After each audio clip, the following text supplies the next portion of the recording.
What are you hiding for? I thought you were taking pictures. We're down at the yacht club. I'm a member.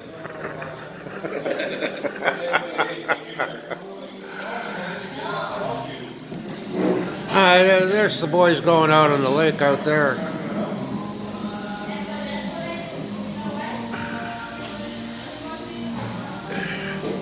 A guy just brought in a nice 30-pound king salmon. Darren had a look at it. Right, Darren? 30-pound king salmon? Nice fish, eh? Wade, this thing was huge. Yeah. Put your arms out again. Huge. There you go, yeah. Look at that. Look at that burger, guys. And a Guinness. Everything's fine, dear. Thank you very much. Look at them burgers. Wow. And the chips look great, too. Yum, yum, yummy. Hi, guys. Bobby Gas here. Well, I've got some more records. Darren gave me a call there on a Friday night and told me about a yard sale that Dr. Mouth was having the next day on Saturday, so I told him I'd meet him there. Me and Darren went to the same sale last year, as a matter of fact. But first off, I'm going to show you records that I got from Patrick, PB Thals auction. We'll show you that first.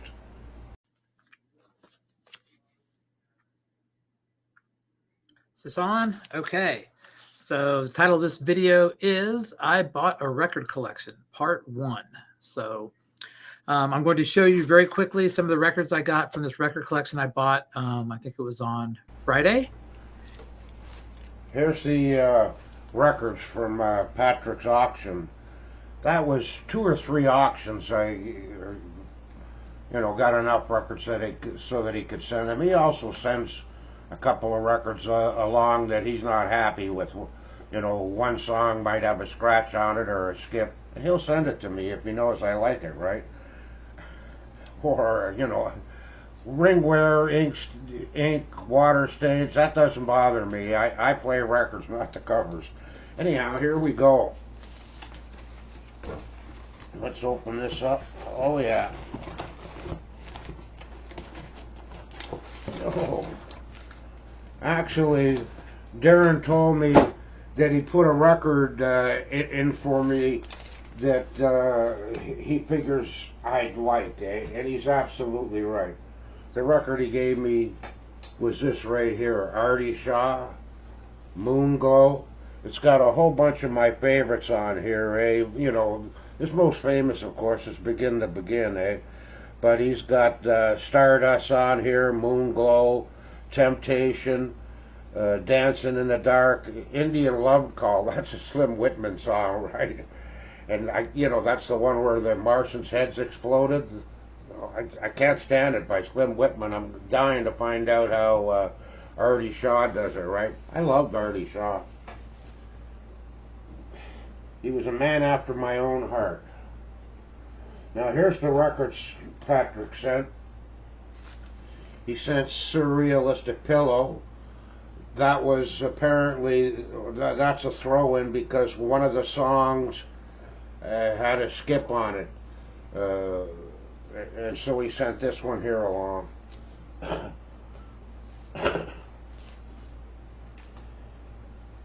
What else did I get here? The Coasters. All about the Coasters. I like this band, right? They have, Searchin', Youngblood, Yakety Yak, Charlie Brown, Poison Ivy, Little Egypt, Girls, Girls, Girls, Turtle Dove, and all of their great fucking hits on this, Let's have a look at the label.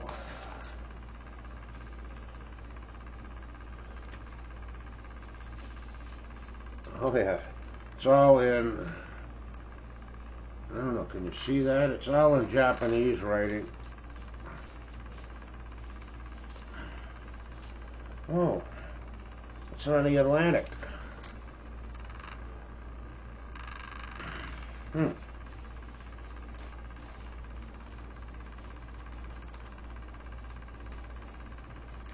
Richie gets pissed off when you take all the time to put this stuff back in the sleeves correctly. I don't care. I do what I do.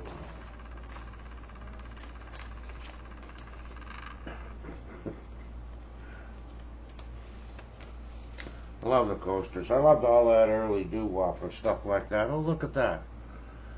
See, when I got it at 1020, my camera goes out of focus a lot. There we go, back in focus now. I gotta switch it down to 720 instead of the 1080 or whatever the hell it is. Anyhow, next up here, this was sent along. Patrick knows I'm a 10 years after fan. I love Alvin Lee and the bass player Leo Lyons. Here's 10 years after, recorded live.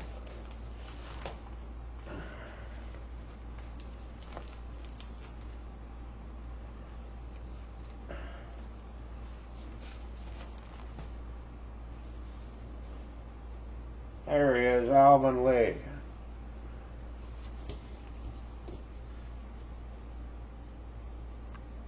That's something, eh?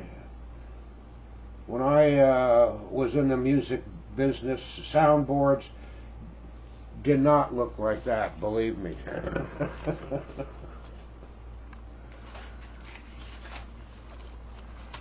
10 years after. I went to a festival one time expressly to see 10 years after Alvin Lee, because I hadn't seen them yet. That was in 1970.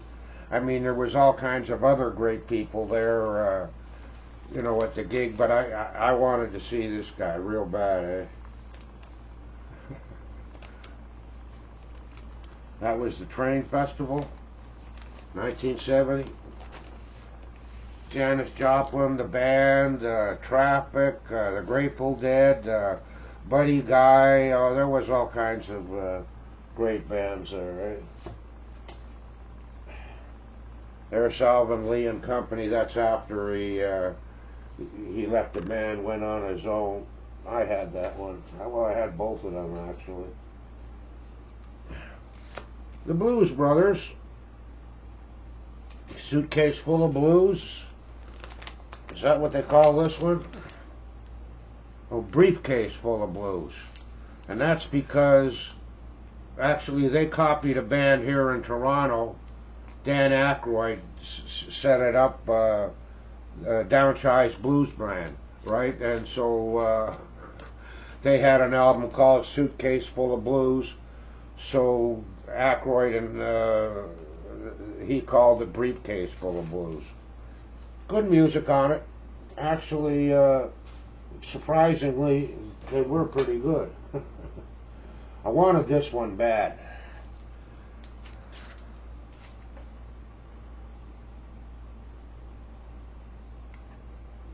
Elmore James.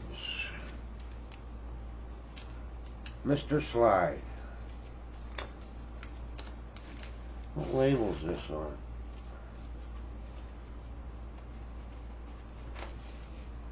Well, the old chess label. Well, newer chess label, actually. There was one I was bidding on before, but another blues guy, Freddie, Vinyl Gorilla something or other, he was bidding on it. I liked the guy, so I let him have it a while back, but on the next one that come up, nobody was outbidding me for this record here, Elmore James. I'm a blues guy. I love the blues, eh? Here's another one that Patrick just up and sent to me, eh? Hot Tuna, a double album. Papa John Creech played violin for these guys.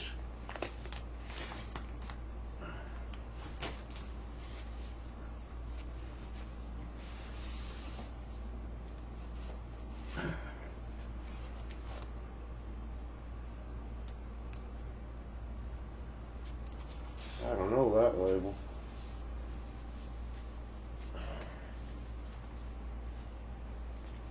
Hot tuna. You ever have a hot tuna sandwich? It's terrible.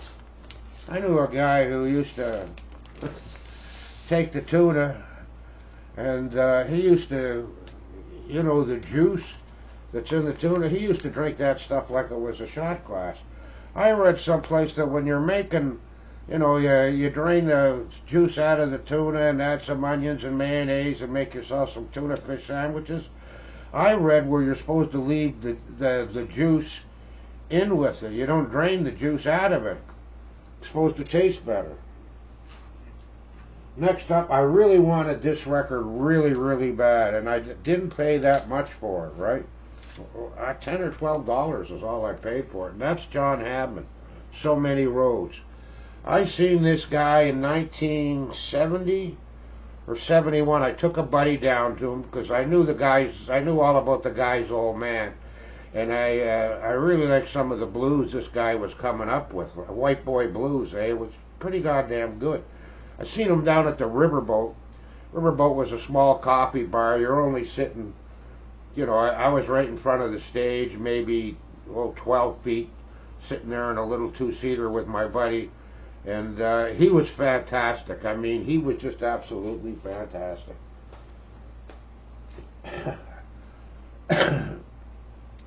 I love getting records from Patrick's Auctions. The only problem now is the goddamn money it costs to mail that stuff up here to Canada.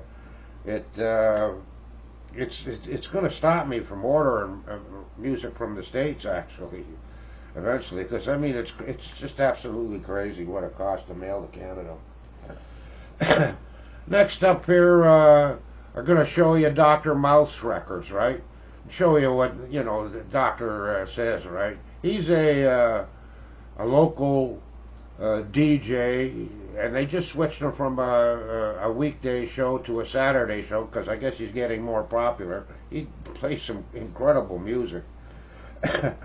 And anyhow, we'll show you the doctor right here, right now. Well, yes, I certainly can. Here I am, Dr. Mouth. Hello, ladies and gentlemen. Time for another update. The big, super colossal, stupendous vinyl sale is going ahead this Saturday, August. Yeah, I got a ton of records at Dr. Mouth's yard sale. I was there about 15-20 minutes early, and he had all his albums out and all the other bric-a-brac he was selling, and I didn't see no 45s, so I cracked to him. I says, Doc, I says, where the hell's the 45s? You got 45s.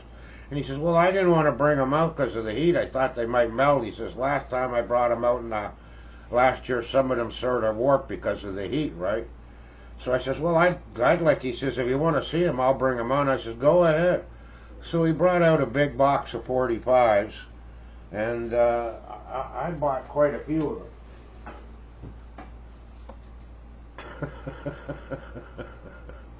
They're all dirty. They've been sitting in his basement for so long, I don't know. I'll have to clean up the ones I, use and all of that. I won't show you them right now because there's just too many of them, and I got a lot of albums to show. I'll have to do another video about the 45s because there's, I don't know, 75 of them or something like that. And let's go with the albums here. Oh yeah, and he's an indie guy, and he was telling me, he brought this out, gave one to thing too, right? Like he displays or puts up indie films and stuff like that, and I forget which one he's putting up here, right? But he's a local DJ, and he exhibits indie films and stuff like that, 35mm films, all kinds of stuff like that. He gave me, I was whining about, he didn't have any blues records. He had one or two there, but they wanted too much money for him. But he did say, I got one here for you, Bobby, and he just give it to me. He says it doesn't have a cover, but it's John Lee Hooker. And I said, yeah, I'll take John Lee Hooker. And it's in immaculate shape, eh? Even without, I play records. Next up here, all these records here I paid $2 for that are in this bag. You know, I got to replace the records I used to have. You know, the ones that I still want. And I always did like this album cover, and they got the one or two great songs on this too, eh? And for the life of me, I actually bought 2 copies, $2 a piece, and I don't see no difference in them at all.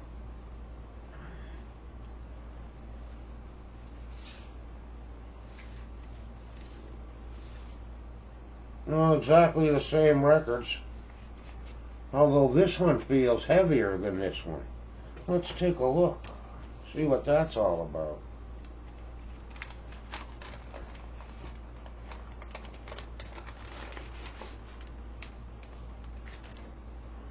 Let me put my glasses on. Usually their heavier record is, you know, an OG.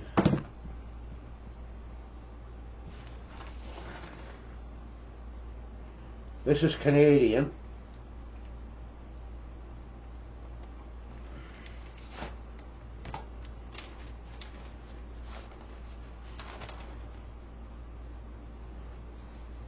Beautiful shape.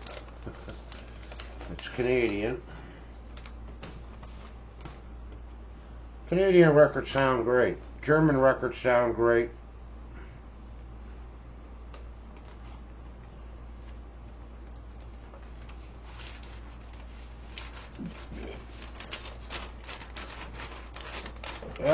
I'll jam it in there. And this lighter copy, oh, it doesn't have a sleeve, and it's a little faded.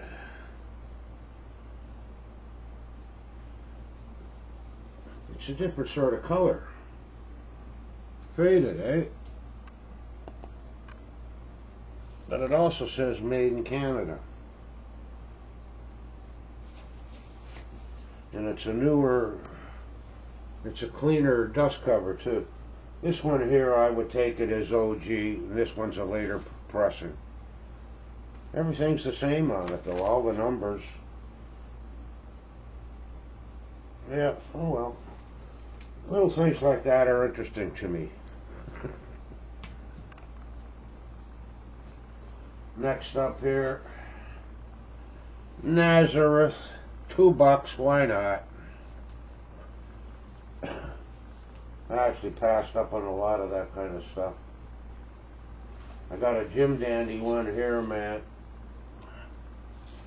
Carl Perkins, blue suede shoes. That's on a chest. That's on chest too, eh?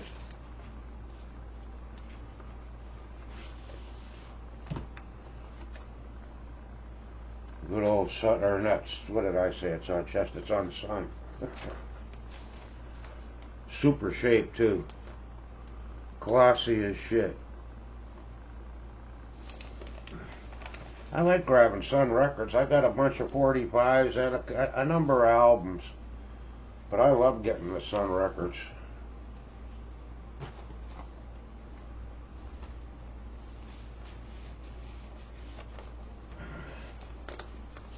Yeah, Richie, there we go.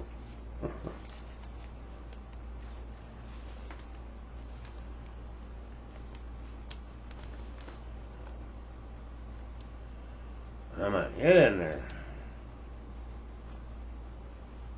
Some of these things are tough putting back because one of the corners are always chunked up a little, right? There we go. We'll have no problems now. Come on, get in there. Yeah, girl.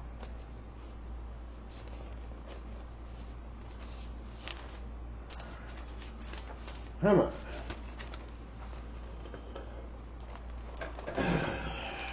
What the hell?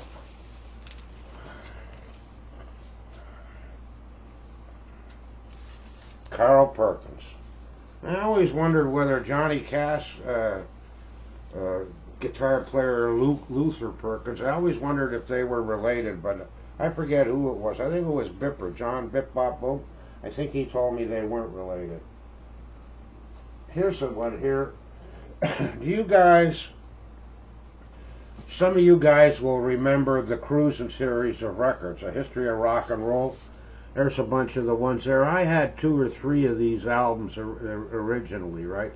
But this one here, it's a comp of all the albums, playing the best songs off of them, right? And that's the label right there. Great shape, the record. All kinds of classics on here, right? Oh, where the hell's my glasses? I like the old rock and roll, eh? They got the theme from the show opening, Roll Over Beethoven, Chuck Berry, Susie Q, Dale Hawkins, the Toon Weavers, Happy Happy Birthday Baby, Danny and the Juniors at the Hop, the Champs, Tequila, Holly Golly, the Olympics, You Talk Too Much, Joe Jones, Tears on My Pillow, Little Anthony, Blue Moon, the Marcells, the Jive 5, My True Story, Peppermint Twist, Joey D and the Starlighters, the best twist tune ever, by the way.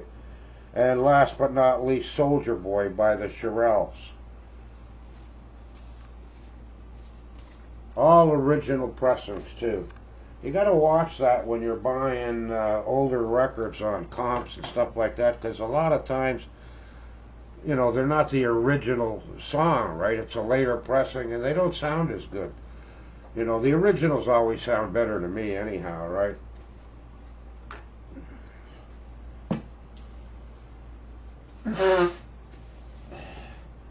Next up here, oh, I bought this one here just for the picture.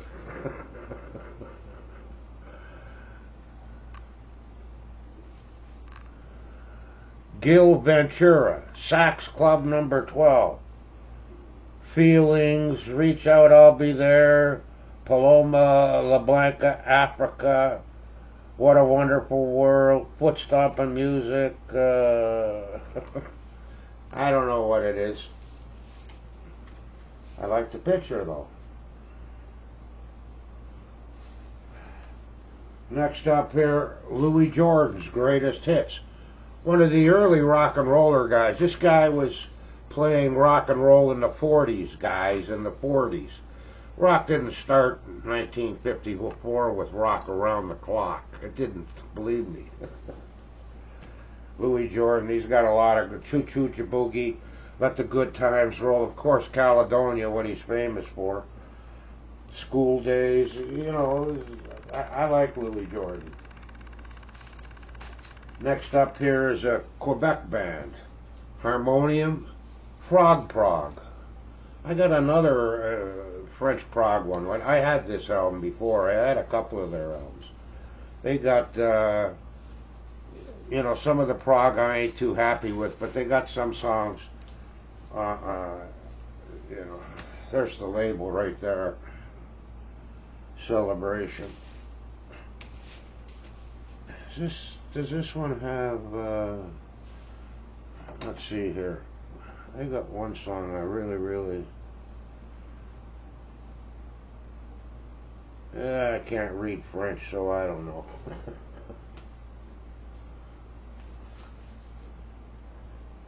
Next up here is Straubs. I had a whole bunch of their albums. I like a lot of their music.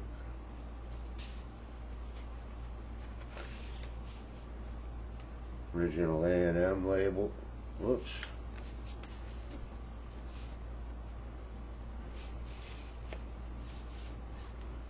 This one smells a little musty.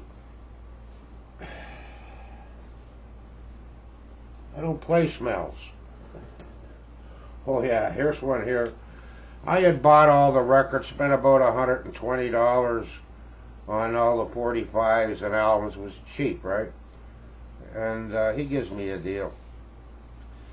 And you know, I finished doing what I was, you know, looking through everything, and I had bought what I had bought, and Darren was still looking at stuff. So I got up and I fingered through a couple of records, and he had one pile of records that were expensive records, right? And he had this one up here. I seen this, The Pretty Things. That's the live at the BBC. It's a double album. And the Pretty Things are a great early rock and roll band from the 60s and I guess early 70s that just didn't make it over here across the pond, eh? But they got some incredible music, some good rock, some good early psych. Anyhow, he had it for $30. And I'm holding it out. I'm holding up like this, and I'm going, Doctor, $30. I don't want to pay no $30 for a used record. But I like these guys. How about 20? He says, no. He says he brings it over and he scratches off the $30 thing there, because right underneath it, he says, I'll show you what I paid for it. And he paid 40 or 40 something for it, right? And I says, well, I don't care. You got to hear it. I says, $20. He says, 25. I says, last chance, $20. I'm leaving shortly. Okay for you, Bobby. So he gave it to me for $20. This was a steal, I think. Next up here, The Act of God. Greg Godovich. Good guitar player, lousy golfer. I played golf with him one time. He's got a terrible swing. A scalper. That he used to get Maple Leaf tickets off a scalper. The scalper was a buddy of mine, and he wanted to know if I wanted to come out and play with Godovich. I said, sure.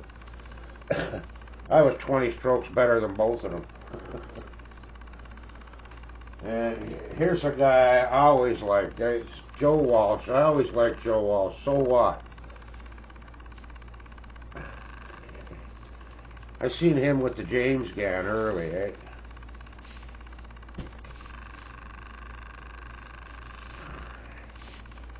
What label's that on?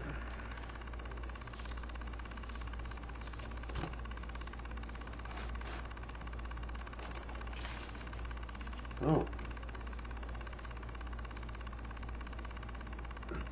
ABC Dunhill.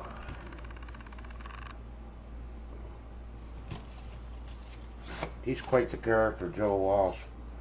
I remember one time after he did a show down in Maple Leaf Gardens, this was the early 70s, he showed up at a radio station to do an interview, and for the first 20 minutes, it was a great interview. I mean, beautiful talking and a lot of fun and all that. And then Joe says, I gotta go to the washroom. I'll be right back. Where is he? He says, just down the hall, first door on your left. Dave Pritchard was the DJ. Dave tells him, right?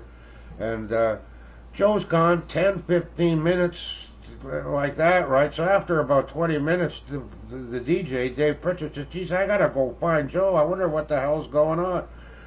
5 minutes later, they both come back in the room laughing their heads off. And Dave says, I found Joe in the washroom sitting on the floor, stoned out of his head. He was smoking something really, really good, whatever the Christ it was. And then from then on, the interview got really crazy, really funny. Eh? I love Joe.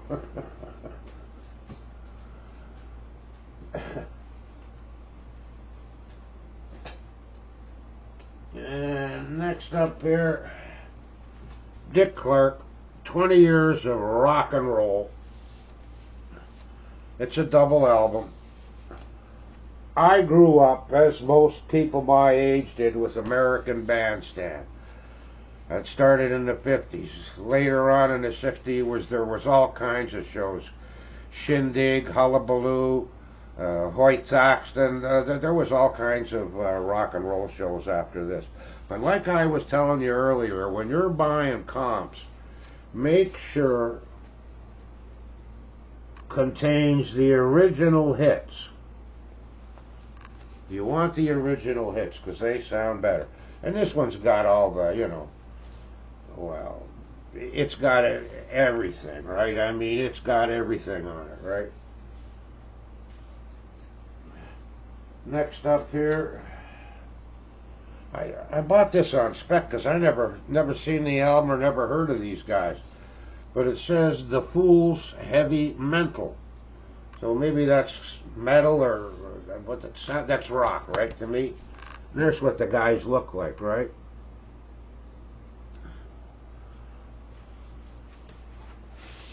And the label, I like showing labels. I'm a label guy. Well, that's on an EMI.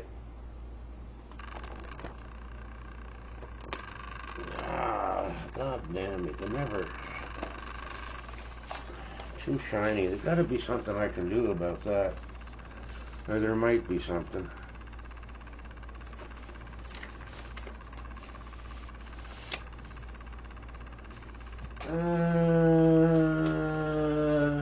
Robin Trower. Hell of a guitar player, Robin Trower. Caravan to Midnight.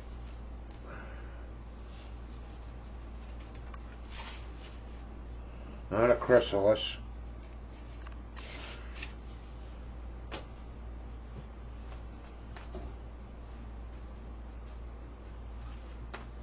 And I picked up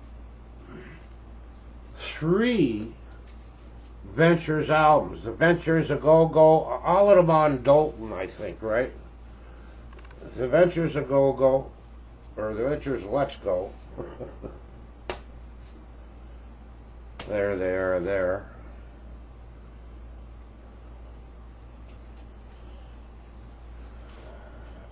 So there's the Ventures A Go-Go.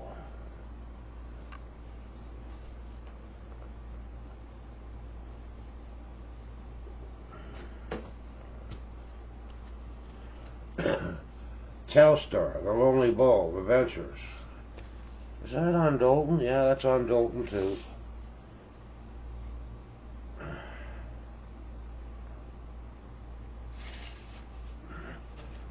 The Ventures. They put out an awful lot of albums back in the early days, and everybody had them, right? There was a lot of guitar bands around back then. Cliff Richard. The reason I told Vinyl Richie this one time, reason why I'm a why I'm a Cliff Richard fan is because when I was a kid, 13 years old, one of the girls in the school, when I was walking back from school, you know, giggling and everything, there was a couple of girls, and what's going on? And, you know, asking them, and they said, well, you look so much like Cliff Richard. And oh boy, I'm a star.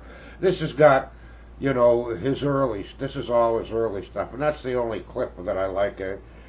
He's got Move It, which is considered the very first true British rock and roll song. Living Doll, I've got both those records. Bachelor Boy, Summer Holiday, all his early hits are on here. The Young Ones. And that's on a Purple Capital, a Maroon Capital, OG. Be making fun of me because I'm a Cliff Richard fan. $2 for Robert Cray, Strong Persuader. But he's not exactly true blues, is he? He's not traditional blues. What label's that on? Mercury.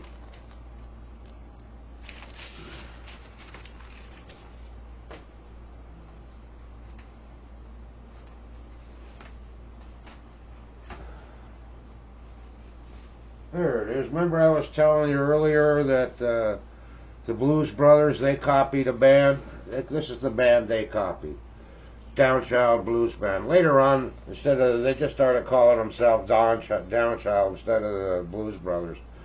And there's the 2 brothers there, Donnie and Hawk Richard, right? They'd fight like crazy, these 2 guys, and when he'd leave the band, Hawk would leave the band, this guy had come in. Tony Flame. First time I met Tony was in jail. I was in a fight with some guy at a dance. Coppers grabbed me, took us down to the station, and the guy that I was fighting with, I guess somebody called his mom or whatever. Anyhow, his older cousin come down with Tony. They were 2 hoods then. They were going to find out what was going on and maybe scrap with me. I don't know, right? But Tony used to be a tough guy. Great blues singer.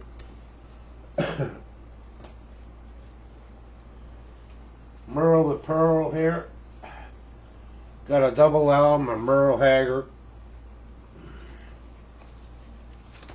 Whoa.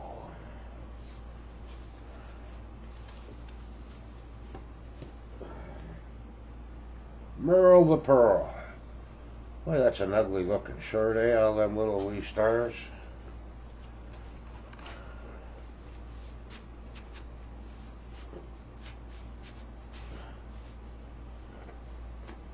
Look at that Capitol disc there.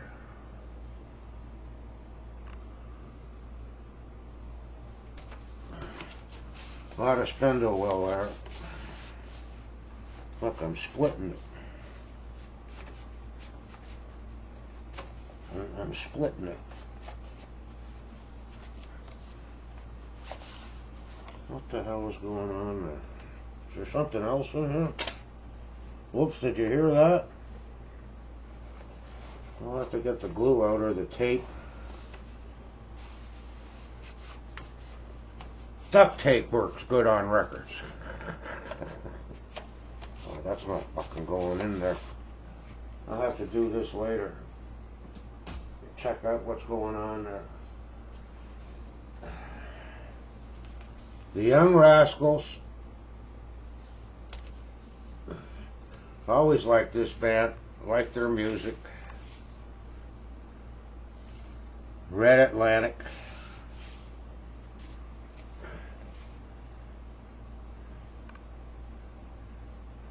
Good Lovin', Mustang Sally, Slow Down, In the Midnight Hour. Boy, that's Wilson. That's my favorite tune by Wilson Pickett, In the Midnight Hour. It was a big hit back in my day. Here's the Kingsmen. You know, the Louie Louie guys? Although Louie Louie's not on this one here, right? And that's on the green Rio, which is Canadian.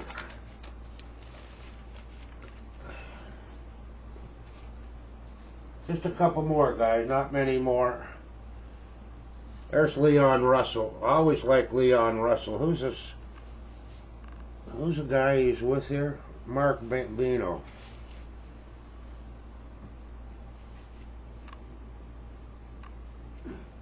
Superman. What's with the Superman logo?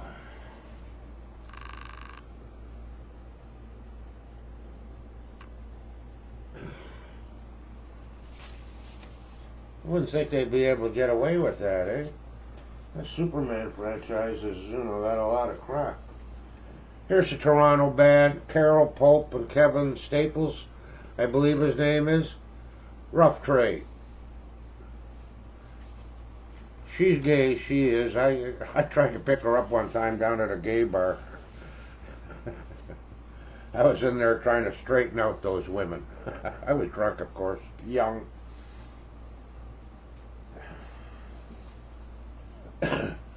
Richie Havens.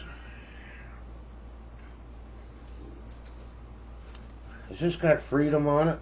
Alarm Clock. I have this one too. Here Comes the Sun. Younger men grow old girls, don't run out. End of the season. Some Alarm Clock. No, it doesn't have Freedom on it. But it's got a couple of tunes I like on it. I like Richie Havens. He was a folk singer until Woodstock. Woodstock made him famous. Here's Leona Boyd. She's a female, a Canadian guitarist. A really, really good one. Classical guitarist. And I just seen that, and Dr. Mouth come up to me. I was putting this away, and he says, that's a really good album, Bobby. He says, it's got Eric Clapton on it and David Gilmour. And some, so, she got a bunch of rock and roll guys to come on the album with her, and I'm gonna like hearing this, or checking it out anyhow. Leona Boyd, she's a good-looking chick. She is. FM Leona Boyd. Actually, she was single too, and very dateable. And our then Prime Minister, Pierre Trudeau, back in the early 70s, went out on a date with her. And she said it was like he never got forward with me, never got, not, it was like he didn't talk to me. It was just like a photo op for the guy, right? I mean, she was really embarrassed about it all later on, the way she was talking. Oh yeah, here's that other French prog band I was telling you about, Kano. Rendezvous is the name of the album.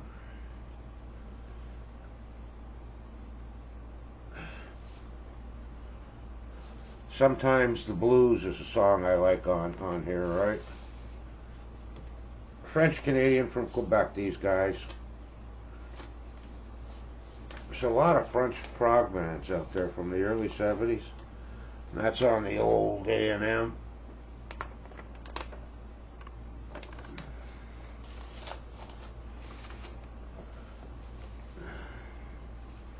Yeah, the Froggies were more into the psych and the prog than English Canada back then in the early 70s.